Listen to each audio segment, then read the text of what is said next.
टिंग टोंग टिंग टोंग टिंग टोंग टिंग टोंग। भाई रोगे लगा इतना तेज घंटी बजावती खोलता नहीं के। फूलमती अरे इतना देर से घंटी बजावते और दरवाजा ना खोलो तारू। कहाँ घंटी लागल बा? अरे कहा तो रानी टिंग टोंग और तू क्या चाहते घंटी लगा दे पूरा गांव आके बजावत रहे दिन भर और बिजली का बिल के भरी तो हर बाप नैहरा से लेके आ लालू का पैसा घंटी लगवा दे। हे भगवान कौना कंजूस के पाले हम पड़ गई नी। चला जल्दी प्यास लगा ले नारे से पानी निकाल के दा।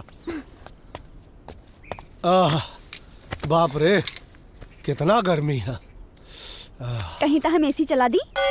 एसी चला दी अब बिल के भरी तो और पप्पा जब देखा तब खर्चा का बात करा तू किसी कौनो गर्मी ना लगा देखा ला। हम ना रउआ से एगो बात करल चाहतनी। ललिता पवार अचानक निरूपा राय कैसे हो गई? कुछ कहानी का पतिदेव जी? ना कुछ ना कहता नहीं। हमनी के पास लड़का ना बा। अरे ये तो बहुत बढ़िया बात बा कि लड़का ना बा। लड़का का हुई लड़का पैदा हो अस्पताल का खर्चा ओकरे बाद स्कूल का खर्चा कॉलेज का खर्चा ओकरे बाद नौकरी खातिर घूस का खर्चा इतना खर्चा बच गया। हमनी कहता लड़का की बात करता नहीं बढ़िया बा लड़का ना। रउआ तो चुप रही। रउआ तो हमार तनको परवाह न करीला। ये तो फूलमतिया सही में वो फुला के चल गई। फूलमती अरे कहाँ जात बाड़ू फुनुक के?